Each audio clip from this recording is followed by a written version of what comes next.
سر میرا نام کامران ہے. جو موضوع چل رہا ہے اس حوالے سے تو کچھ اشعار جو مجھے یاد آ رہے ہیں اسی حوالے سے وہ میں پیش کروں گا کہ جمشید خان نوکی صاحب بڑے اچھے شاعر ہیں. تعصب سے بھرا پیغام یہ ہے، بہاؤ خون در سے عام یہ ہے، مسلمانوں کا جب انجام یہ ہے، میں کافر ہوں اگر اسلام یہ ہے. غریبوں کو یوں مت مارو خدا را، ابھی بھی ہوش میں آؤ خدا را، اگر ہو امن مجھ کو مارنے سے، مجھے سولی پہ لٹکاؤ خدا را. سر میرا سوال یہ ہے کہ ابھی تک یہ بحث ہوا کہ یہاں پہ علماء بھی موجود ہیں، پاکستان جو حاصل کیا گیا لا الہ الا اللہ کے نام پہ حاصل کیا گیا، یہاں پہ عدالتیں بھی موجود ہیں، قانون بھی ہے، اقلیتوں کے لیے لاز بھی بنے ہوئے ہیں، رولز ہیں، ریگولیشنز ہیں، کئی ادارے ہیومن رائٹس کے بھی کام کر رہے ہیں. تو پھر کیا وجہ ہے کہ مسلم کنٹری ہونے کے باوجود اتنے کچھ ادارے یہاں پہ ہیں، یہ سب کچھ ہونے کے باوجود ظلم و بربریت کا دور دورہ کیوں ہے، اغوا برائے تاوان کیوں ہیں، ڈاکے کیوں ہیں، قومی املاک کی بربادی کیوں ہے، لسانی تنازع کیوں ہیں، فرقہ واریت کے جھگڑے کیوں ہیں، ہیروئن کا مارا ذلیل و خوار انسان کس لیے ہے، انسانی خون کی ارزانی کس لیے ہے، یہ ماؤں بہنوں اور بیٹیوں کی عزت سر بازار نیلام کس لیے ہے، اور یہ قتل و غارت گری کس مذہب کے تحت جائز ہے. سر بالکل یہی وجہ ہے کہ شاید آج ہمیں کمیونزم کا، کبھی کیپٹلزم کا اور کبھی سوشلزم کا اژدہا جو ہے اپنا لقمہ خوراک بنایا ہوا ہے. اور میں ان حالات میں سر اس کے سوا اور کچھ نہیں کہہ سکتا کہ میں کس کے ہاتھ میں اپنا لہو تلاش کروں، میں کس کے ہاتھ میں اپنا لہو تلاش کروں کہ سارے شہر نے پہنے ہوئے ہیں دستانے. سر میرا سوال ان تمام سوالات کا، جسے کہتے ہیں دریا کو کوزے میں بند کرنا، وہ یہ ہے کہ اگر یہ سب کچھ ہے تو کیوں ہے اور اس سے کیسے نکلا جائے. تھینک یو کامران صاحب. آپ کے چند اشعار واقعی بہت بڑے ریلیونٹ تھے، اسپیشلی پہلا والا. بہت ساری آئی تھنک اتنی ساری چیزیں انہوں نے خود کہہ دیں کہ لا لیسنیس کے اوپر تو بہت آتا ہے، لیکن واقعی اگر لا اور اس تحت پہ اگر اسلام کے اوپر ہم نے ملک بنایا ہے اور ہم اقلیت کے لیے اتنا کچھ بظاہر کر رہے ہیں، میرا خیال سے مائنورٹی کی سیٹس بھی کنفرمڈ ہیں، اس کے باوجود یہ کیوں نہیں ہے؟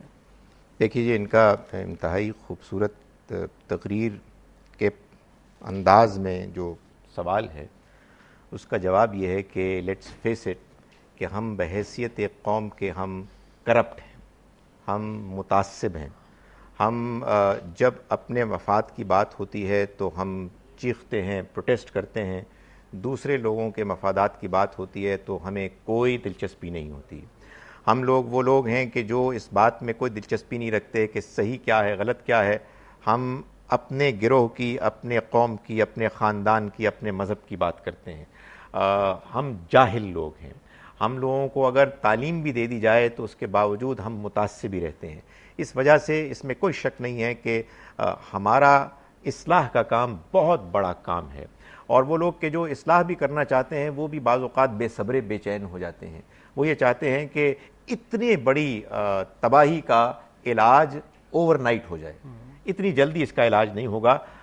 ہمیں سوچ سمجھ کے لائے عمل تیار کرنا ہوگا. وہ لوگ کہ جو اپنی قوم کے ان حالات سے، اس اخلاقی بگاڑ سے پریشان ہیں، انہیں یہ طے کرنا ہوگا کہ ہمیں اس جنگ میں ایک ادنا سپاہی بن کر لڑنا ہے اور ہمیں اپنی عمر اس میں صرف کرنی ہے، تعلیم دینی ہے، اعلیٰ اخلاق پیش کرنا ہے، لوگوں کے سامنے صحیح نقطہ نظر پیش کرنا ہے. چاہے ہمیں اس میں بظاہر کامیابی ہو یا ناکامی ہو، ہمیں اللہ کے ہاں سرخرو ہونے کے لیے یہ کام کرنا ہے، یہ جد و جہد کرنی ہے. ظاہر ہے کہ جب بہت بڑی تعداد میں لوگ یہ کام کرنا شروع کر دیں گے تو انشاءاللہ وہ حالات کے جو آج آپ محسوس کر رہے ہیں، جن کی وجہ سے آپ پریشان ہیں، وہ تبدیل ہو جائیں گے. آپ یہ نہ بھولیے کہ یورپ اور امریکہ میں جو تبدیلی آئی ہے وہ تبدیلی کو 2-4 دن میں نہیں آئی ہے. صدیاں لگی ہیں کہ جس کے بعد ان کے ہاں وہ ڈیولپمنٹس ہوئیں، سوچ میں وہ تبدیلیاں آئیں، لوگوں کے اندر اخلاقی رویے تبدیل ہوئے، بہتر ہوئے، کہ جس کے بعد وہ یہاں تک پہنچے ہیں. یقیناً ہمیں ان کے بہت سے رویوں سے اختلاف بھی ہے، لیکن سچی بات یہ ہے کہ اس میں کوئی شک نہیں ہے کہ آج ہم میں سے کوئی شخص بھی جب یورپ امریکہ جاتا ہے، ان کی سڑکوں پر ڈسپلن کو دیکھتا ہے، لوگ ایک قطار میں کھڑے ہوتے ہیں، مجال نہیں ہے کہ کوئی شخص کسی دوسرے کے ساتھ زیادتی کرے، تو شرم سے ہمارا سر جھک جاتا ہے. اس کی وجہ یہ ہے کہ وہ ایک بڑے طویل عرصے تک تربیت اور تعلیم اور لوگوں کے، بڑے بڑے لوگوں کے اصلاح کے ایک پروسیس کے ذریعے سے گزرے ہیں. ہم میں سے جو لوگ بھی اپنی اس قوم کے برے حالات میں پریشان ہیں، ہمیں چاہیے کہ ہم بھی اپنے ملک میں، اپنے اس علاقے میں اس پروسیس کا آغاز کریں اور پھر مایوس نہ ہوں، اس میں لگے رہیں۔ ڈاکٹر صاحب، اس بریک کے بعد میں آپ سے ضرور اس سوال کو مزید واضح کرنا چاہوں گا کہ کیا یہ ہمارا جو مائنڈ سیٹ ہے، کیا یہ کریشن آف پاکستان میں ہی تو نہیں ہمیں آ گیا تھا؟ اس بریک کے بعد ڈاکٹر صاحب سے اس سوال کا جواب لیتے ہیں۔